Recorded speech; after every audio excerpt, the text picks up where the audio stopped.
Local politics మీద concentrate చేస్తూ అసలైనటువంటి అంశాలు పక్కకు వెళ్ళిపోతున్నాయి. అందులో ఒకటి సుప్రీంకోర్టు వేసిన ప్రశ్న.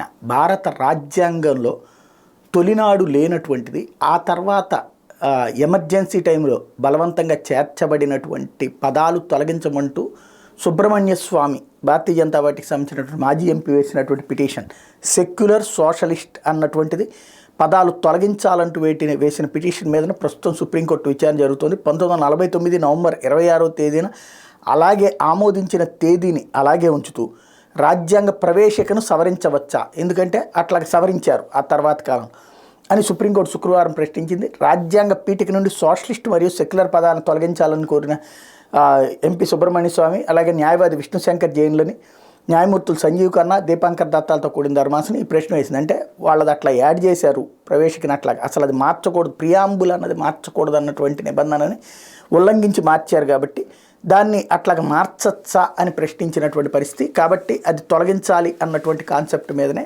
రాబోయే రోజుల్లో ఆర్గ్యుమెంట్ జరగబోతున్నాయి.